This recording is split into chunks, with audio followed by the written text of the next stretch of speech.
For almost 300 years, humanity had lived beneath protection of Celestial Accord, a galactic alliance so vast that most humans could not even comprehend its size. More than 1,000 intelligent species shared technology, trade routes, medicine, science, and military defense beneath its silver banners. Across the stars, the Accord was spoken about with the same reverence ancient humans once reserved for heaven itself. It had ended wars, erased famine on dozens of worlds, and connected civilizations separated by entire galaxies. And humanity had worked harder than anyone to earn its place within it. When humans first reached the stars, they had been treated carefully by the elder races. Watched, judged, measured. The ruling species of the Accord, known collectively as the Illyrians, believed humanity was too emotional, too aggressive, too unpredictable to be trusted with full military authority. Earth had been accepted only as a monitored member state. Human fleets were restricted. Advanced weapons research was heavily regulated. Artificial intelligence development was placed under strict oversight. But humanity accepted every condition without protest. They dismantled entire classes of warships. They surrendered forbidden research databases. They signed every treaty placed in front of them. Human diplomats spent generations proving that Earth wanted peace more than conquest. Eventually, the distrust faded. Slowly, humans became known across the Accord for something unexpected: reliability. Human medical ships were usually the first to arrive during disasters. Human engineers rebuilt collapsing alien colonies without asking for payment. Human cargo fleets crossed dangerous regions other species avoided entirely. Over time, the galaxy began to see humanity not as warriors, but as caretakers. No one embodied that reputation more than Admiral Elena Ward. At 58 years old, Elena carried herself with the calm confidence of someone who had spent her entire life among the stars. Her dark hair had begun turning silver near the temples, and faint lines around her eyes hinted at decades of responsibility. But there was still strength in the way she stood. Officers trusted her instantly. Civilians adored her. Even alien ambassadors respected her honesty, which was rare in galactic politics. She commanded the ESS Horizon, one of Earth's largest diplomatic defense carriers. It was not technically a warship. Officially, the Horizon existed for peacekeeping and humanitarian coordination. Its white hull carried medical bays, refugee shelters, food reserves, and evacuation craft instead of heavy bombardment cannons. Elena had personally overseen relief missions on over 40 worlds. Today, however, she was not thinking about diplomacy. She was watching her son laugh. Lieutenant Daniel Ward sat across from her inside the observation lounge of the Horizon, holding a steaming cup of coffee, while enormous rivers of stars drifted silently beyond the glass walls. At 24, Daniel looked painfully similar to his father. Same dark hair, same sharp jawline, same easy smile that made people lower their guard around him almost immediately. "You're staring again," Daniel said with a grin. Elena blinked softly. Mothers are allowed to stare, not military admirals. "I checked the regulations," she replied calmly.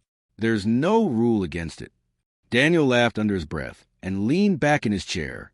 Around them, officers and diplomats quietly moved through the lounge, preparing for the final approach toward the colony world of Arcadia Prime. Arcadia was one of humanity's proudest achievements. A shining ocean world positioned near the outer regions of Accord territory, Arcadia had transformed from a barren rock into a thriving paradise in less than 70 years. Nearly 6 million humans live there now, alongside dozens of alien species.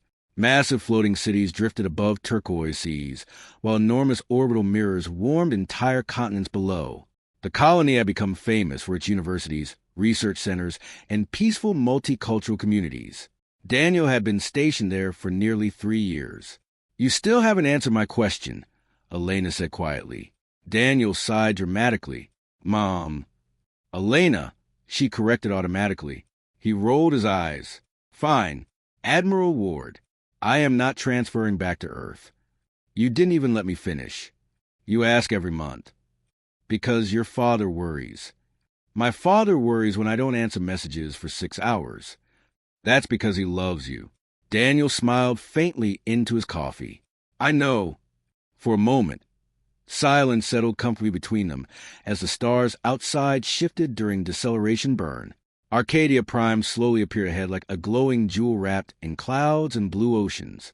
Beautiful, peaceful, safe.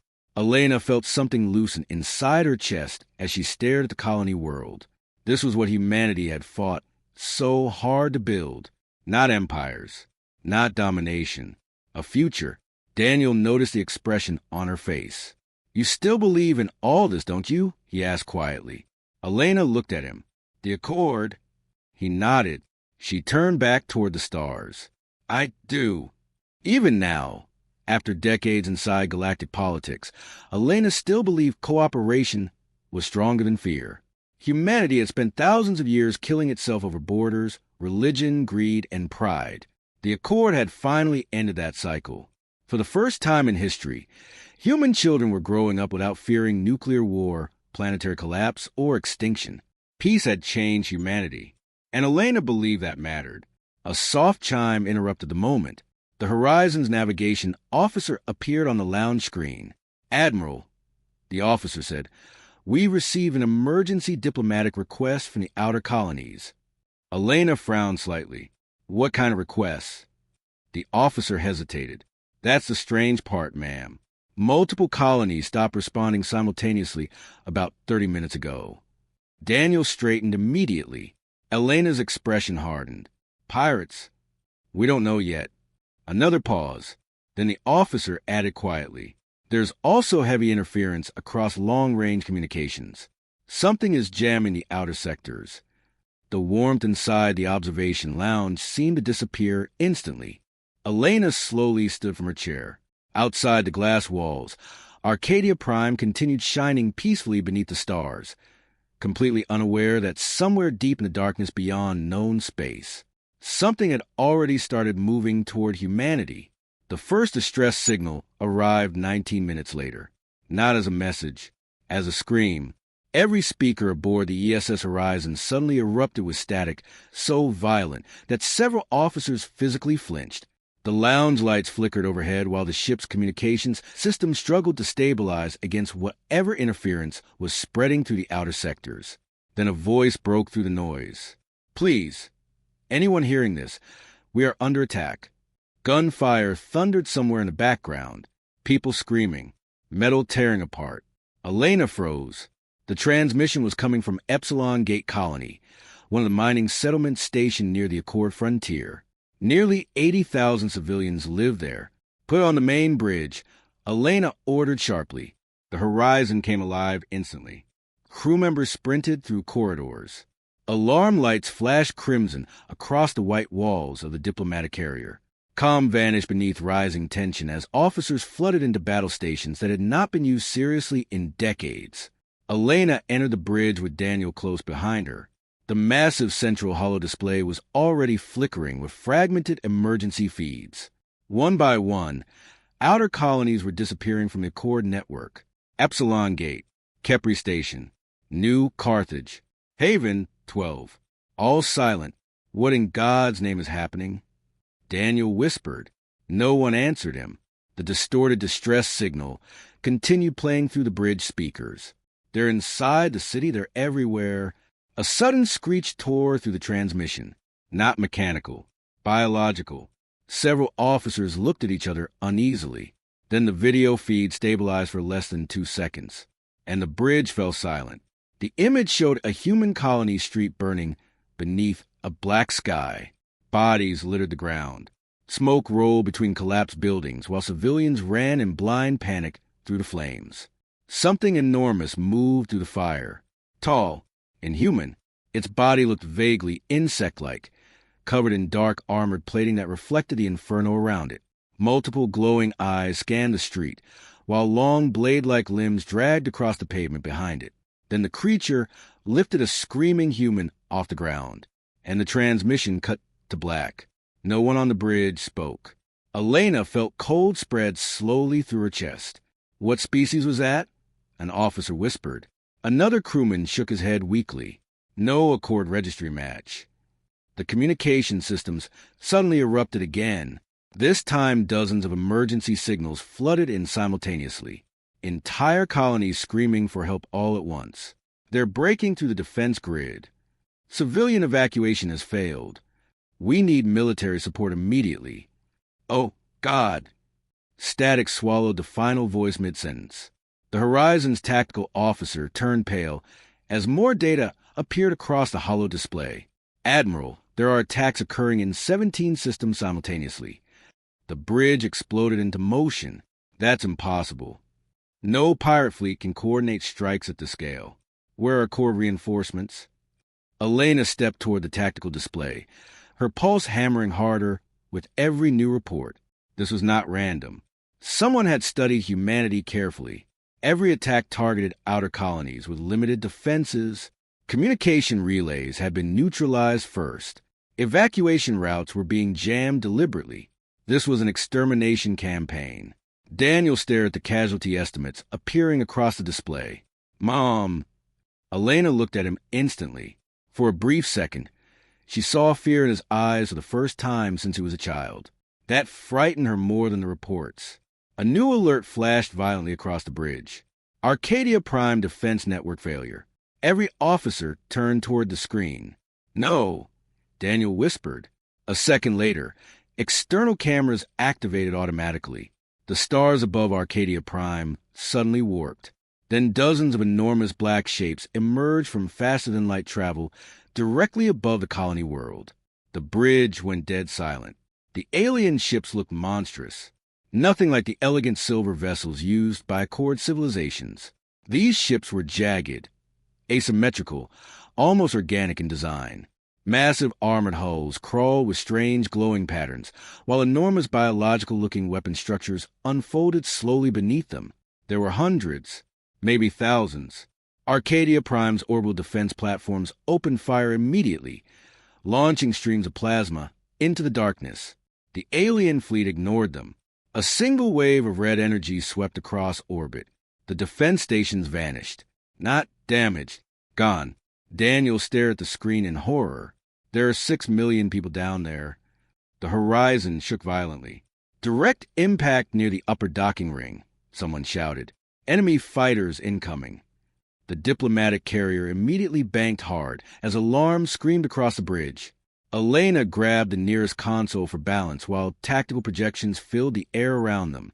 Smaller alien attack craft were already swarming toward Arcadia's cities below like clouds of insects descending on prey. The colony skies lit up with fire. Buildings collapsed. Civilian transports exploded midair, while desperate evacuation ships tried escaping the atmosphere. Entire districts disappeared beneath orbital bombardment. And through all of it, the Accord remained silent.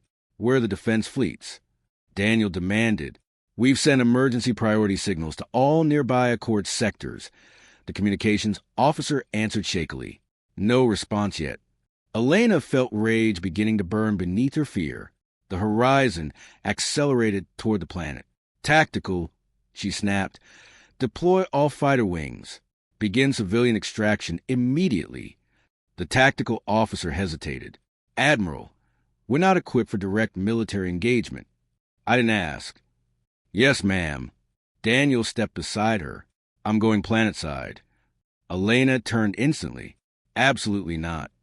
Those cities are collapsing. You're staying aboard this ship. People are dying down there. So are soldiers. Daniel's jaw tightened. You taught me not to run from people who need help. The words hit harder than any weapon. For one terrible second, Elena saw the little boy who used to follow injured birds home because he couldn't bear leaving them alone outside. The bridge lights flickered again as another explosion rippled across orbit. Arcadia Prime burned beneath them now. Entire oceans reflected the flames. Daniel stepped closer to her quietly. If we don't help them now, he said softly, there won't be anyone left to save later. Elena wanted to stop him. God, she wanted to. But she also knew exactly who she had raised him to become. Slowly, painfully, she nodded once. Daniel gave her a small smile. The same smile he used when he was 7 years old, and tried and pretend he wasn't afraid of thunderstorms. Then he turned and ran toward the deployment bays. Elena watched him disappear through the bridge doors. A feeling settled deep inside her chest. Not logic, Not instinct. Something older. Something primal. The terrifying certainty that she had just seen her son alive for the last time. Outside the horizon's forward windows, the peaceful skies of Arcadia Prime vanished beneath falling fire as humanity's nightmare truly began. Arcadia Prime died slowly. That was the part Elena would never forget.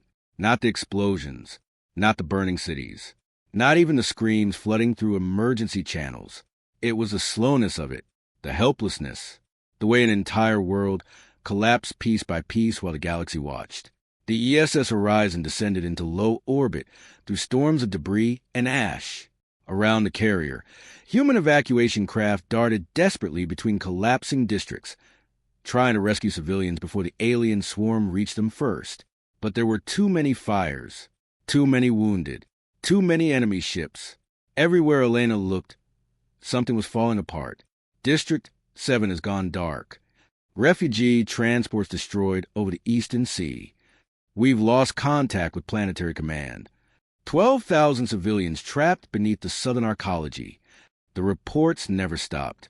The bridge smelled of smoke and sweat now. Officers shouted over overlapping alarms while tactical displays flickered violently across the holoscreens. Human fighter squadrons fought desperately above the atmosphere, but the alien fleet barely seemed slowed by the resistance. They were methodical, cold, like predators feeding. Elena stood at the center of the chaos, forcing herself to remain calm while fear clawed at her ribs. Any response in the Accord? She demanded. The communications officer swallowed hard. No military response yet, Admiral. Elena stared at him. It's been 4 hours. I know. For hours. For hours since humanity's colonies had begun screaming for help. For hours since Article 9 of the Celestial Accord had been activated. The highest emergency defense protocol in galactic history. If any member civilization suffered a coordinated attack, every Allied fleet was legally required to respond immediately. That was the promise the Accord had been built on. Protection, unity, mutual defense. But no fleets were coming. A new transmission suddenly appeared across the main bridge screen. Commander Daniel Ward, surface channel active. Elena's breath caught. Put him through now. Static exploded across the bridge speakers before Daniel's face finally appeared. The video feed shook violently while red emergency lights flashed behind him. Smoke filled the air around his squad, and somewhere nearby, children were crying. Mom! Daniel said quickly, struggling to hear over the chaos. We're inside Shelter Complex 12. There are over 800 civilians trapped here. Elena grabbed the edge of the tactical console. Are you injured? No. A lie. Blood ran down the side of his face. Behind him, terrified families huddled together, while exhausted soldiers barricaded the shattered entrance using overturned vehicles and broken metal beams. Then Elena heard it. That sound again. The horrible clicking screech of the alien creatures somewhere outside the shelter walls. Daniel looked over his shoulder briefly before continuing. They're getting through the outer districts faster than we expected. The bridge shook as another orbital impact struck the planet below. Elena forced herself to stay focused. Listen to me carefully. I'm sending extraction teams to your location right now. Daniel hesitated, and in that hesitation, she understood. No, Elena whispered. There are too many civilians, Daniel admitted quietly. The transports won't carry everyone. You are getting on those ships. I can't. That is an order. His eyes softened painfully. Mom, there are children here. Elena felt something crack inside her chest. Around her, officers lowered their eyes silently. No one moved. No one spoke. Daniel gave a tired smile. For one impossible second, despite the smoke and fire around him, he looked young again. Too young. You always taught me, he said softly, that being human means protecting people who can't protect themselves. Elena couldn't breathe. Daniel. A massive impact thundered somewhere nearby. The shelter lights failed instantly. People screamed. The transmission glitched violently as distant gunfire erupted through the darkness. They're inside, someone shouted behind him. Daniel turned briefly toward the panic before looking back at the camera one final time. And Elena saw it. Fear. Real fear. but beneath it, acceptance. I love you, Mom. The screen went black. For a moment, the entire bridge disappeared around Elena. No alarms, no voices, no war, only silence, terrible silence. Then reality crashed back all at once. Lieutenant Ward's signal loss. Enemy boarding wave approaching Shelter Complex 12.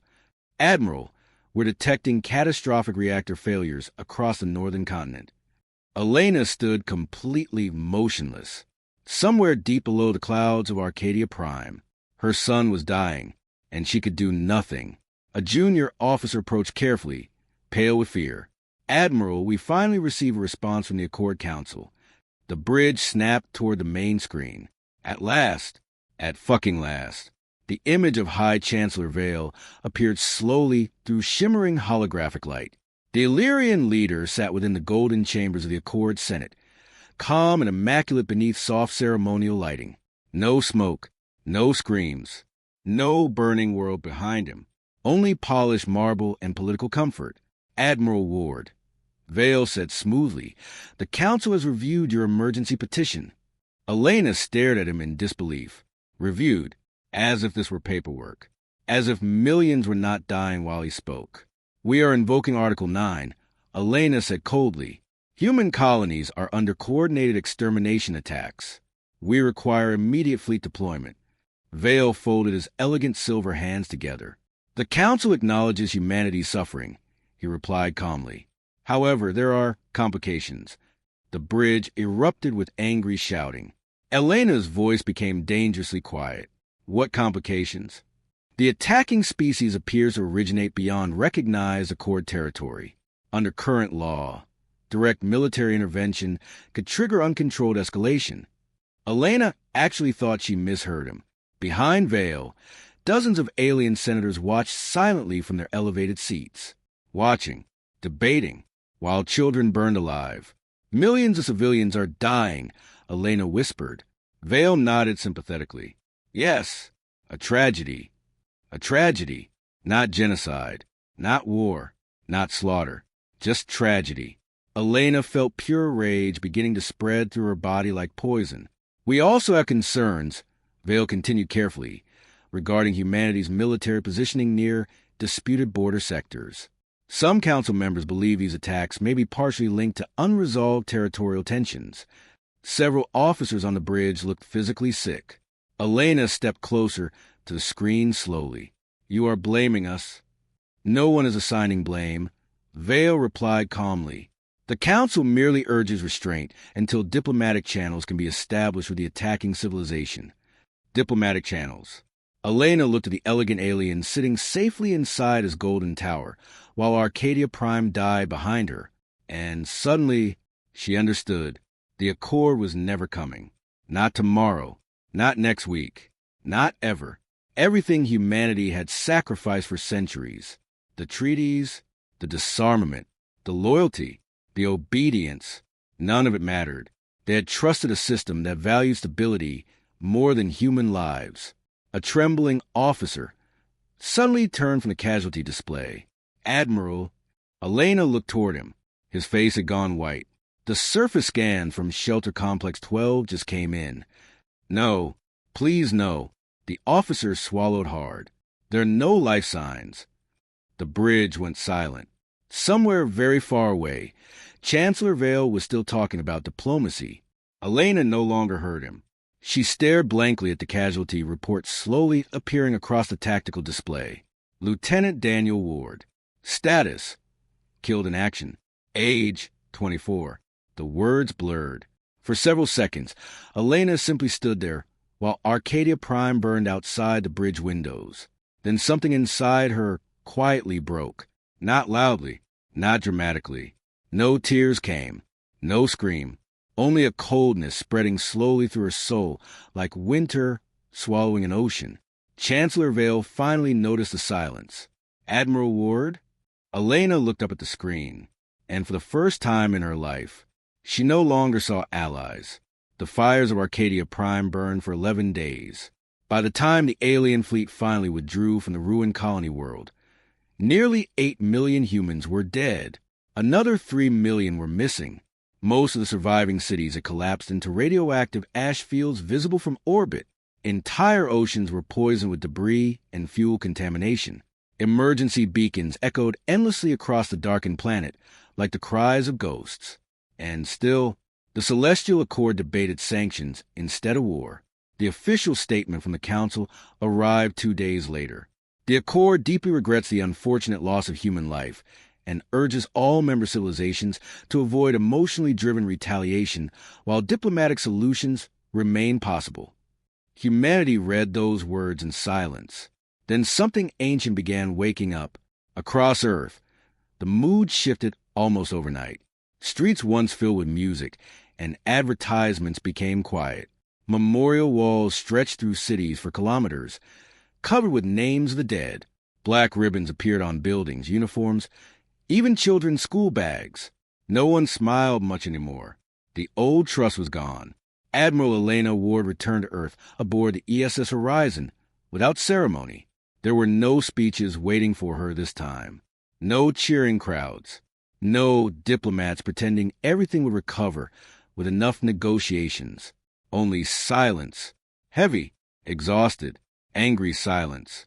As her shuttle descended through Earth's atmosphere, Elena stared out the window at the glowing lights of her homeworld below. Normally the sight comforted her. Tonight it felt different. Fragile. Humanity suddenly looked small to her for the first time in decades. A species that had spent centuries trying to prove it deserved peace, only to discover peace had never truly protected them at all. The shuttle landed beneath cold rain. Government officials waited near the landing platform, but Elena ignored them completely as she stepped onto the wet steel walkway. Cameras flashed from behind security barriers, while reporters shouted desperate questions. Admiral Ward, will humanity retaliate? Is the Accord sending reinforcements? Do you believe the Council betrayed Earth? Elena kept walking. Then one voice cut through the noise. Was your son on Arcadia Prime? She stopped. For a brief second, the rain became the only sound in the world. Slowly, Elena turned toward the crowd of reporters. Water dripped from her dark uniform, while exhaustion hollowed her face. She looked older than she had 2 weeks earlier. Much older. Yes, she answered quietly. The cameras fell silent instantly. Elena looked directly into the sea of lights and microphones. My son died protecting civilians, abandoned by the people who promised they would protect us. No one moved. No one breathed. Then Elena turned away and disappeared into the rain. That night, long after midnight, someone knocked on her door. Elena almost ignored it. She sat alone inside the dark kitchen of her home, overlooking the Pacific coastline. Daniel's childhood photos still cover one wall beside old military awards and family pictures. His favorite coffee mug remained beside the sink, exactly where he had left it during his last visit to Earth. She had not touched it. The knocking came again. Slowly, Elena rose and opened the door. An old man stood outside beneath the storm. Dr. Elias Kane, one of Earth's most controversial scientists. For over 40 years, Kane had served as chief director of restricted technological research beneath the Accord supervision councils. Brilliant, dangerous, feared by politicians and military leaders alike. The Accord had personally forced Earth to shut down most of his projects decades ago. Rumors claimed he never truly stopped. Rain slid down the old scientist's gray coat, while lightning flashed across the ocean behind him. I'm sorry about your son, Kane said quietly. Elena studied him silently for several seconds before stepping aside. Kane entered the house slowly, carrying a small black case beneath one arm. Neither of them spoke, while Elena poured 2 cups of coffee in the dark kitchen. Finally, Kane placed the case carefully onto the table. I asked the government to show this to you years ago, he said softly. They refused. Elena sat across from him without answering. Kane opened the case. A holographic projector activated instantly, and Elena's world changed forever. Blueprints exploded into the air above the kitchen table. Weapons, ships, artificial intelligences, orbital systems. Technology so advanced they looked almost alien. Elena stared upward in disbelief, while thousands of classified projects scrolled endlessly through the dark room. What is this? She whispered. Kane's tired eyes met hers.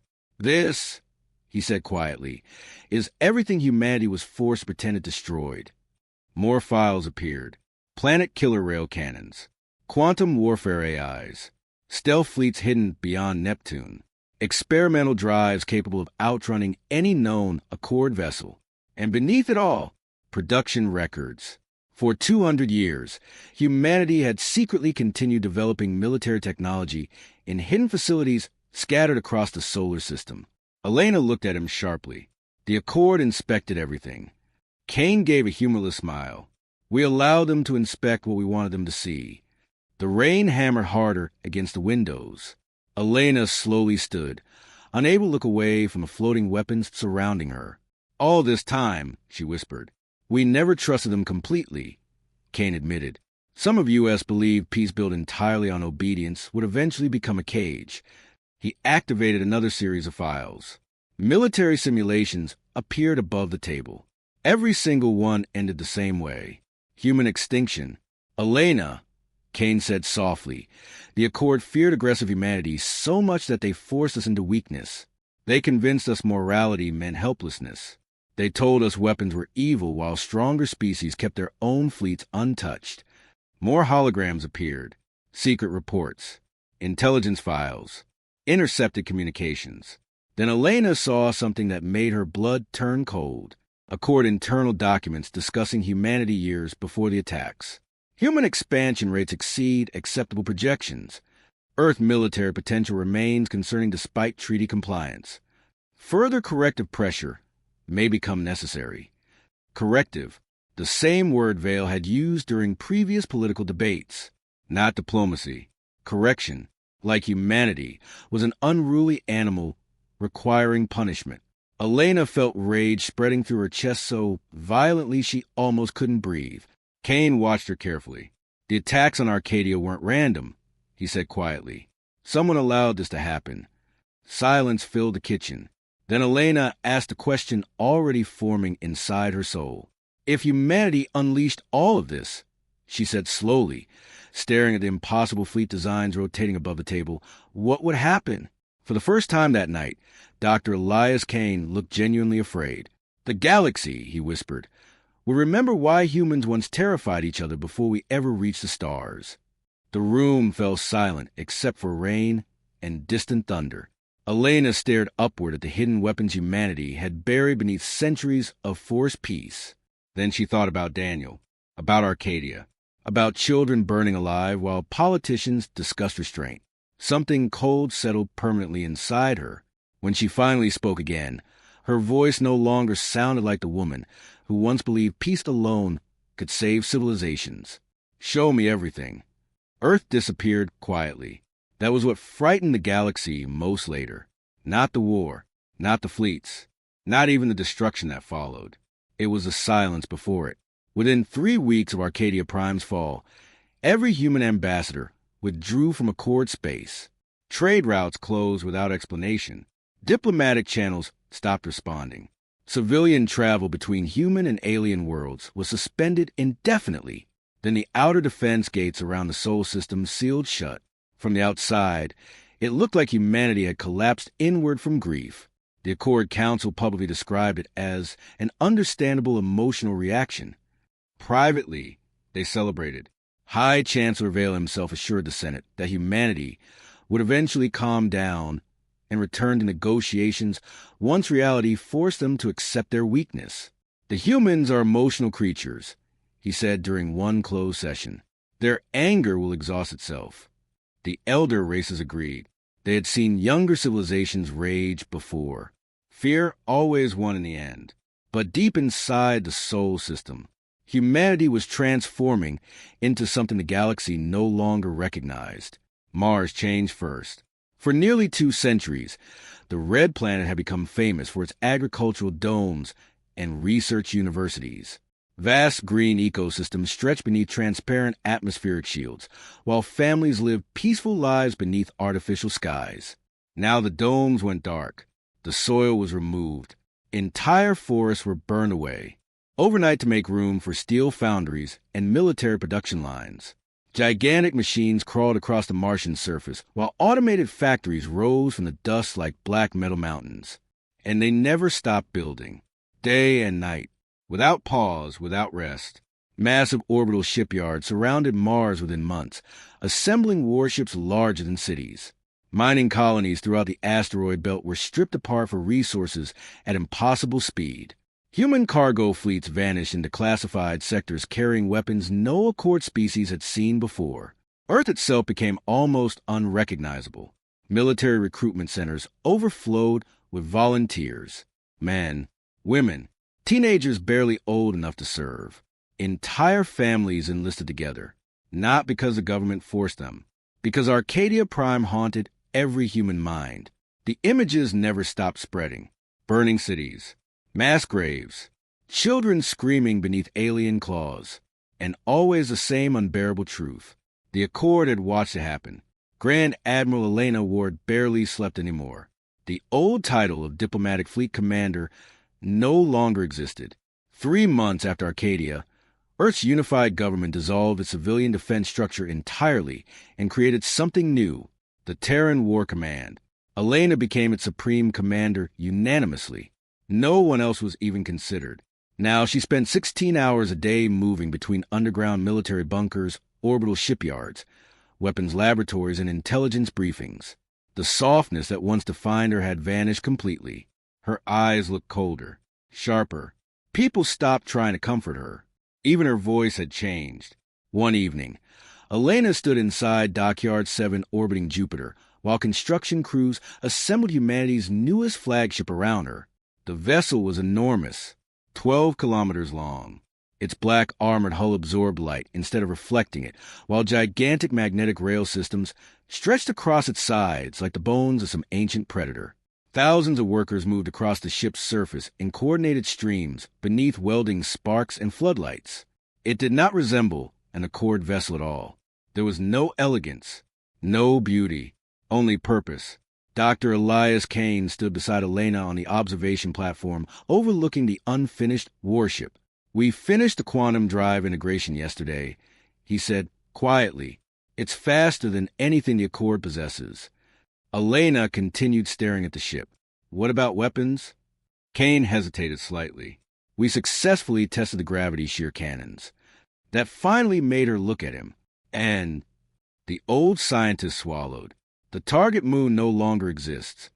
Silence. Far below them, construction alarms echoed to the dockyard while military transports carried supplies into the growing fleet surrounding Jupiter. Elena turned back toward the warship. "What's the casualty projection if we engage the Accord directly?" Kane already knew the answer. "High." "How high?" He exhaled slowly. "If the elder races unite fully against us, billions." The number hung between them. Once, hearing it would have horrified Elena. Now she only asked, "And if we do nothing?" Kane's eyes lowered. "Humanity eventually becomes dependent on the Accord again." He paused. "Then Arcadia happened a second time." That answer settled something inside Elena permanently. A young officer suddenly approached from behind them. "Grand Admiral, Intelligence Command has urgent priority updates." Elena followed him immediately. Deep beneath the dockyards, inside a classified intelligence chamber guarded by armed security drones, dozens of analysts worked around enormous holographic displays filled with Accord communications traffic. Agent Mira, Solis, waited near the center console. Before Arcadia, Mira had been a journalist famous for exposing political corruption inside the Accord Senate. Now she worked for Terran intelligence, and she looked exhausted. Dark circles sat beneath her eyes while dozens of classified files hovered around her workstation. "You found something," Elena said immediately. Mira nodded once. "Worse than we expected." The room dimmed, then intercepted Accord transmissions appeared above the central display. Private Senate discussions, encrypted military communications, secret Elder Council records. Elena watched silently while the files scrolled past. And slowly, the final illusion shattered. The attacks had not surprised the Accord. They had allowed them. Some factions within the elder races believed humanity had grown too influential, too technologically ambitious, too independent. Human economic growth threatened established power structures inside the Accord, so they chose containment.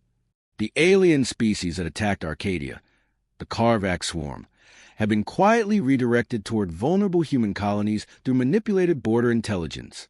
Not officially, not publicly, but deliberately. Millions of humans had died because powerful civilizations wanted Earth humbled, corrected. Elena stared at the files for a long time without speaking. Around the room, intelligence officers remained absolutely silent. Finally, Mira looked at her carefully. "There's more." Another file appeared. Psychological evaluations of humanity written by Accord strategists. Humans possess unusually dangerous adaptive aggression.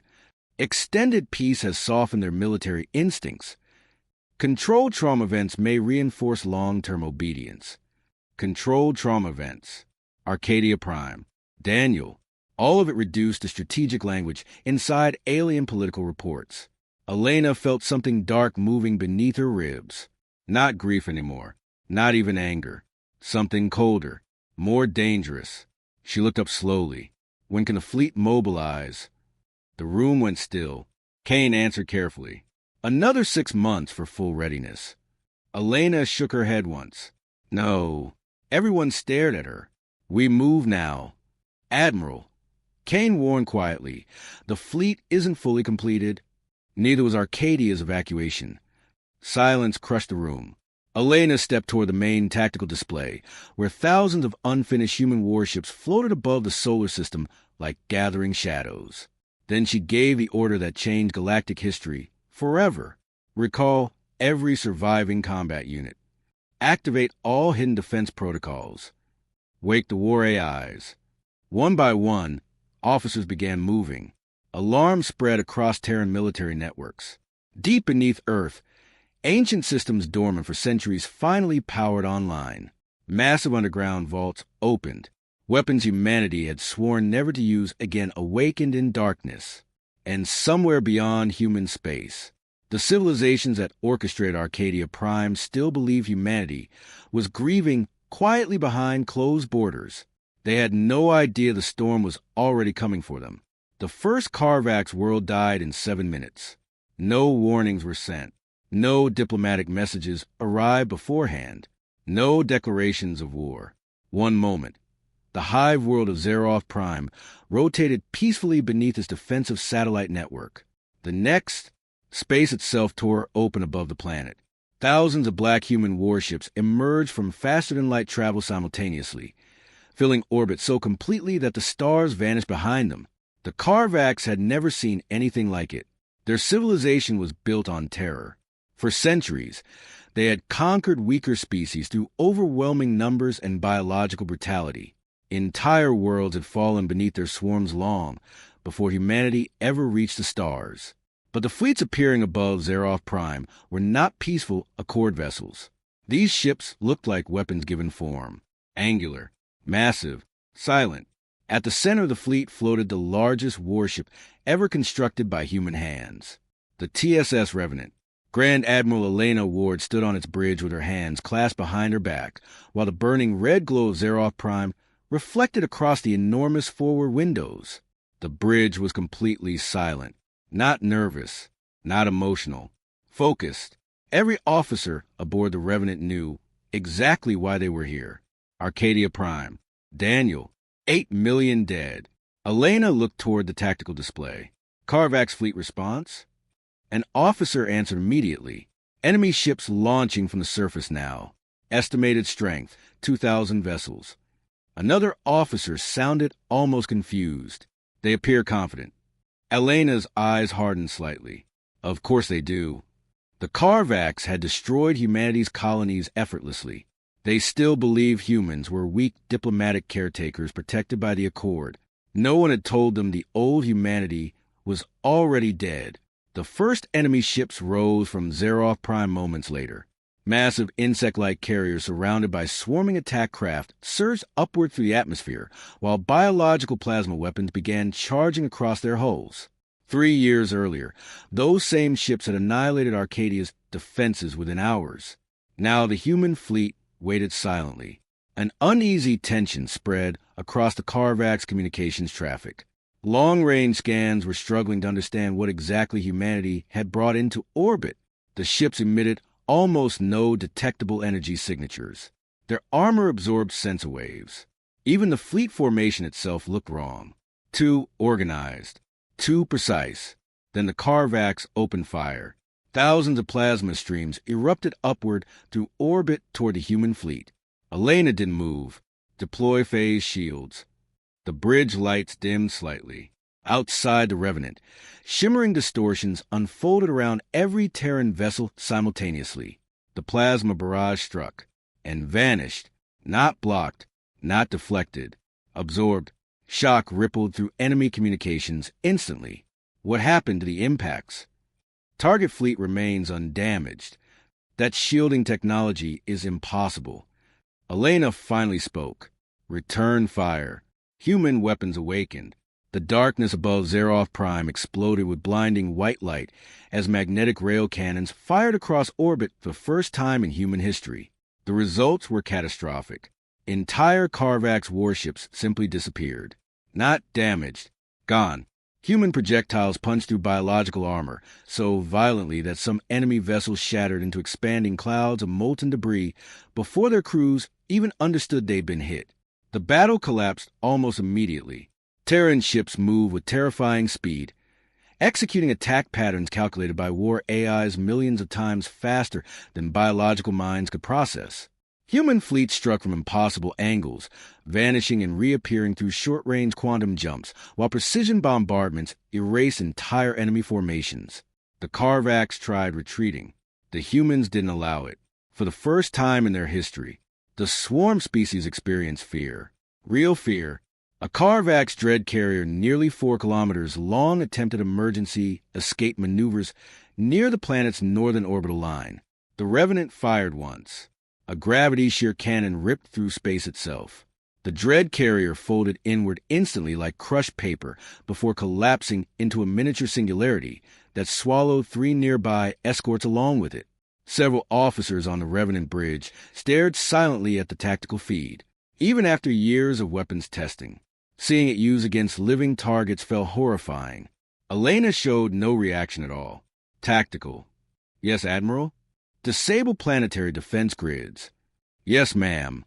Below them, Xeroth Prime's orbital shields failed within seconds. Then humanity descended. Dropships screamed through the atmosphere, carrying Terran assault divisions and black armor carriers, while orbital strikes carved burning paths through major hive cities. The Carvax expected occupation. Instead, they found extermination. Human soldiers moved through the hive world with terrifying efficiency. AI-assisted combat systems predicted enemy movement before it happened. Entire underground breeding complexes collapsed beneath precision seismic weapons, while automated hunter drones flooded tunnels with fire. No civilians were targeted. Humanity remembered Arcadia too clearly for indiscriminate slaughter. But military infrastructure? Hive queens? Genetic breeding facilities? Those vanished without mercy. And still the humans kept advancing. Reports spread across the galaxy within hours. At first, the Accord dismissed them as exaggerations. Impossible battlefield confusion. Then real footage arrived. Entire Carvax fleets erased in minutes. Human warships emerging from hyperspace like predators. Hive worlds burning beneath orbital bombardment. And always the same horrifying message repeated across every intercepted transmission. Terran War Command has entered active retaliation status. The galaxy panicked. Smaller civilizations immediately began sealing borders and evacuating frontier systems. Trade networks collapsed overnight. Accord senators demanded emergency military sessions, while frightened diplomats desperately tried reopening communications with Earth. Humanity ignored every transmission. The second Carvax world fell in 11 minutes. The third lasted barely 5. By the end of the first week, humanity had destroyed 37% of total Carvax military infrastructure. Entire swarm sectors went dark. The species that once terrified the frontier regions of known space suddenly found itself hunted. And the most terrifying part? The humans showed no signs of slowing down. Aboard the Revenant, Elena stood alone inside her private quarters after the fall of the fourth hive world. Outside her observation window, distant stars drifted silently while the fleet prepared its next assault. On the desk beside her rested an old photograph. Daniel at age 8, smiling beside the Pacific Ocean while holding a wounded seabird he'd rescued during a storm. Elena stared at the picture quietly. Then the room lights dimmed automatically. An AI voice spoke softly from the walls. Grand Admiral incoming priority transmission from the Celestial Accord. Elena didn't look away from the photo. Put it through. High Chancellor Vale appeared moments later above the hollow projector. For the first time since Arcadia, he looked afraid. Admiral Ward. He began carefully. This escalation must stop immediately. Elena said nothing. Vale swallowed slightly before continuing. The Carvac systems are collapsing. Entire populations are facing extinction. Still silence. Please, he said finally. Humanity has made its point. That sentence finally made Elena lift her eyes. Humanity has made its point. As if Arcadia had been a misunderstanding. As if 8 million dead civilians were a political lesson. Elena rose slowly from her chair. When she spoke, her voice sounded colder than the void outside the ship. You watched children burn while you debated legal terminology. Vale's expression tightened. The situation was more complicated than. No, the single word cut through him like a blade. No more excuses. No more diplomacy. No more pretending this galaxy understands peace. Elena stepped closer to the transmission. You wanted humanity weak. Her eyes burned now. You wanted us obedient. Behind Vale, frightened senators shifted uneasily inside the Accord chambers. Elena looked directly into their faces. You should have killed us completely when you had the chance. Then she terminated the transmission. The room fell silent again. Outside the Revenant's windows, thousands of Terran warships turned slowly toward the next Carvac system, waiting in darkness ahead. And for the first time in centuries, the galaxy began fearing humanity more than it feared war itself. By the end of the third month, the Carvac swarm no longer existed as a functioning civilization. 61 hive worlds had fallen. Their fleets were gone. Their queens were dead. The species that once terrorized the outer stars had been reduced to scattered survivors hiding inside ruined systems, while Terran warships hunted them relentlessly across the galaxy. And humanity still wasn't finished. That was what truly terrified everyone. The Celestial Accord had expected revenge. What they had not expected was efficiency. Humanity did not celebrate victories, did not broadcast propaganda, did not demand surrender ceremonies. The Terran fleet simply moved from one target to the next with cold mechanical precision, erasing military infrastructure faster than the Accord could even respond to it. Entire sectors went silent overnight. And now the elder races finally understood the nightmare they had created. Emergency meetings consumed the Accord Senate continuously. Thousands of delegates argued across the great chambers, while fear spread through every level of galactic leadership. The old order was collapsing. Smaller civilizations openly questioned the authority of the elder races for the first time in recorded history. Several species withdrew military support from the Accord entirely. Others secretly opened communication channels with Earth, hoping to avoid becoming future targets. Some even offered alliance proposals. The galaxy was dividing, and standing at the center of it all was Grand Admiral Elena Ward, aboard the TSS Revenant. She studied the newest intelligence reports inside the war chamber, while hundreds of holographic fleet markers rotated around her like glowing stars. The room was dark except for tactical projections illuminating her face in cold blue light. "Caretakers fleet mobilization?" she asked. Commander Hale answered immediately. 38,000 vessels confirmed gathering near Elysium Gate. Murmurs spread across the chamber. That number was enormous. The largest military concentration in Accord history. Even after the destruction of the Carvacs, humanity possessed barely half that number. Another officer looked uneasy. If the elder races fully commit, this could become a war of attrition. Elena remained calm. Not if we end it quickly. A silence followed those words, because everyone in the room understood what she meant. The Accord itself was now the target. Dr. Elias Kane stepped toward the central display carefully. The elder races still believe they can overwhelm us through numerical superiority, he explained. Their commanders have centuries of theoretical tactical experience.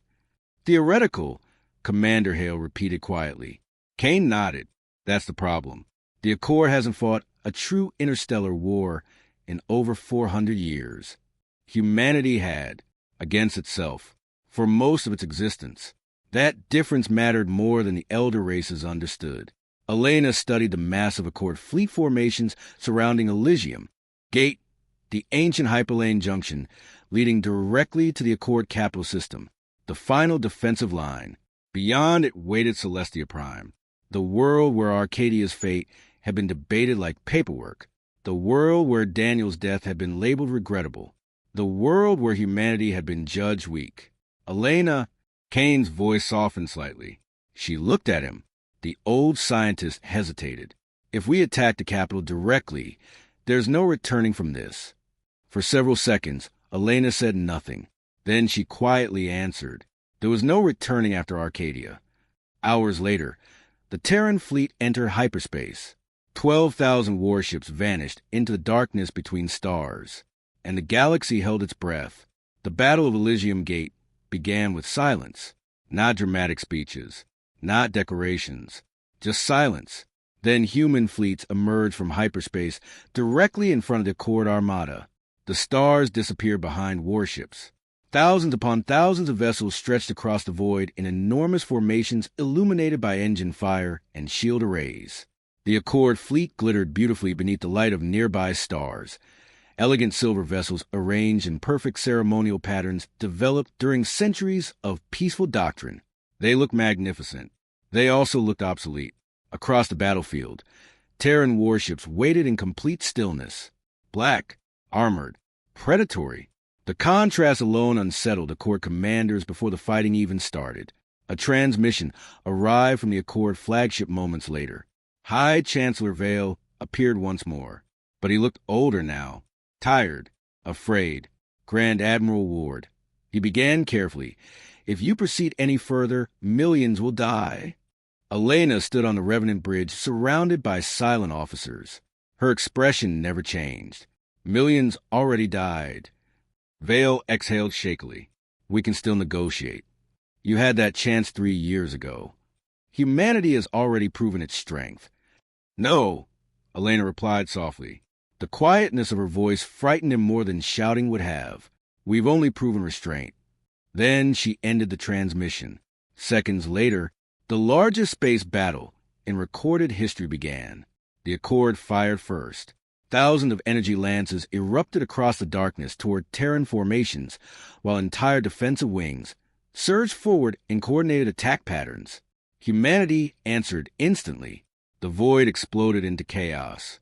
Massive rail cannon strikes ripped through Accord lines with terrifying force, while AI-directed Terran formations broke apart and reassembled faster than biological commanders could react.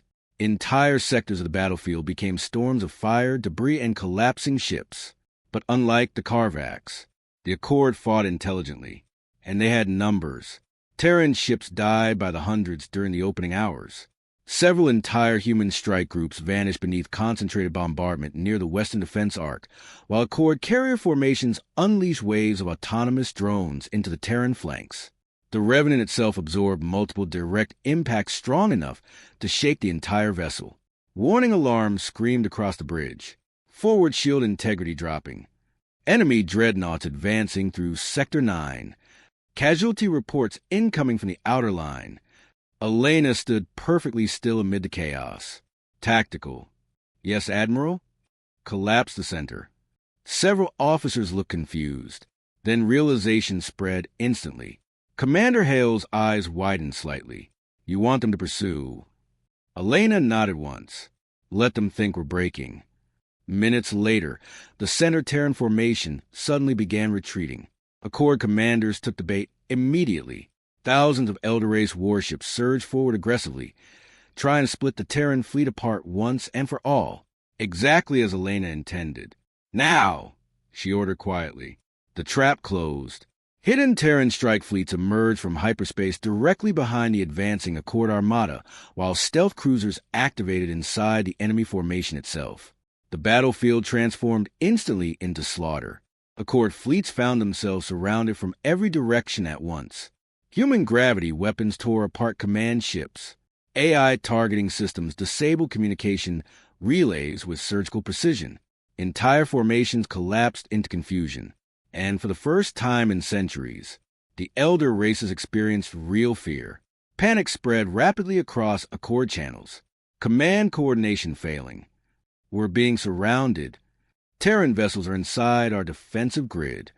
Fall back. Fall BA. Static swallowed the transmission. The Battle of Elysium Gate lasted 36 hours. By the end of it, the Accord fleet no longer existed. Thousands of ruined ships drifted to the void like burning graves, while surviving vessels fled desperately toward the capital system. The path to Celestia Prime stood open. Humanity advanced. The Accord capital was beautiful. Even Elena admitted that silently as the Terran fleet entered orbit above the ancient world. Golden cities shimmer beneath crystalline oceans, while enormous towers pierce cloud layers glowing beneath soft planetary sunlight. For 10,000 years, civilizations had looked toward Celestia Prime as the center of galactic order itself. Now 12,000 human warships surrounded it completely, and every species in the galaxy watched. No defenses remained. No fleets. No hope. Only surrender. A priority transmission arrived from the Planetary Senate moments later. High Chancellor Vale appeared again. This time, he was trembling. Grand Admiral Ward, he whispered. The Accord formally surrenders. Silence filled the Revenant Bridge. Vale swallowed hard before continuing. We will accept any conditions, any reparations, any tribunal you demand. His voice cracked slightly. Please spare the world below. Elena stared at him without emotion. Behind her, thousands of officers waited silently. Outside the bridge windows, Celestia Prime rotated peacefully beneath them. One command, one sentence. That was all it would take. Humanity now possessed enough firepower to erase the entire planet forever. And everyone knew it. Commander Hale spoke quietly behind her. Awaiting orders, Admiral. Elena didn't answer immediately. Instead, she looked down at the world where Arcadia's death warrants had been signed. And for the first time since Daniel died, she hesitated. Silence filled the bridge of the TSS Revenant. Not one officer moved. Not one breath seemed loud enough to exist. Below them, Celestia Prime turned slowly beneath the stars, beautiful, ancient, defenseless, and waiting. Grand Admiral Elena Ward stood alone at the center of the bridge, while the surrender transmission from High Chancellor Vale hovered before her in pale holographic light. The old alien looked broken now. Gone was the calm superiority. Gone was the confidence of the elder races. Fear had stripped all of it away. Please, Vale whispered again, don't destroy us. Elena stared at him quietly. Then her eyes drifted toward the stars beyond the bridge windows, toward memory. She saw Daniel again, not dying, not burning on Arcadia Prime. She remembered him at 8 years old, kneeling beside a wounded seabird on a rainy beach, crying because he thought the tiny creature might die if nobody helped it. You can't leave living things suffering, he had told her back then. Such simple words. Such painfully human words. Elena closed her eyes slowly. For 3 years she had carried grief like a weapon. Rage had kept her moving. Vengeance had held humanity together long enough to survive. But now the galaxy itself stood kneeling before Earth. And suddenly Elena understood something terrifying. If humanity destroyed Celestia Prime today, the cycle would never end. The Accord had ruled through fear. Humanity could easily become worse. The realization settled inside her like cold water. Slowly, Elena opened her eyes again. Then she spoke. Stand down all planetary bombardment weapons. Several officers looked stunned. Commander Hale stepped forward carefully. Admiral, that is an order. Yes, ma'am. Across the Terran fleet, firing systems powered down one by one. The galaxy watched in confusion. Vale himself looked unable to understand what he was hearing. Elena finally looked back toward the transmission.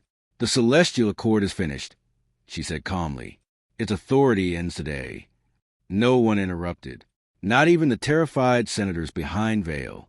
Elena continued, "For centuries, your system claimed peace while allowing powerful civilizations to control weaker ones through fear, manipulation, and selective protection. You called it stability." Her eyes hardened slightly. "We call it cowardice." The words echoed across every major communication network in known space. Entire worlds listened. Elena stepped forward slowly. 3 years ago, humanity begged for help while our children burned. You discussed legal procedure. You debated politics while millions died. The bridge remained utterly silent behind her. But today, she continued quietly, humanity stands as the strongest military force in a galaxy. A chill spread through everyone listening, because it was true. No fleet remaining could challenge Earth anymore. Not after Elysium Gate. Not after the Carvax extinction. Humanity now possessed absolute power, and everyone knew it. Elena looked directly into Vale's terrified eyes. "We could destroy your world." The old chancellor lowered his head weakly. "Yes," he whispered. Elena paused. Then came the sentence that changed galactic history forever. "But we won't." Shock rippled across every open channel. Even the officers aboard the Revenant exchanged stunned looks. Elena's voice remained calm. "Because humanity will not become another version of you." Far across the galaxy, billions listened in complete silence. "We fought because we were forced to," Elena said. "We survived because we had no choice." But power without restraint created the monsters who rule the old Accord. She looked down toward Celestia Prime beneath her. "That cycle ends with us." The transmission spread instantly through every remaining network. Worlds that had spent months terrified of human extermination suddenly stopped breathing. Elena continued, "As of today, the Celestial Accord is dissolved permanently." Behind veil, several elder senators visibly flinched. "In its place," Elena said, "humanity is establishing a new interstellar alliance." A new holographic symbol appeared across the transmission behind her. A silver Earth surrounded not by chains or military crests, but by open stars. The Terran Compact. The name echoed across the galaxy. Elena explained its laws simply.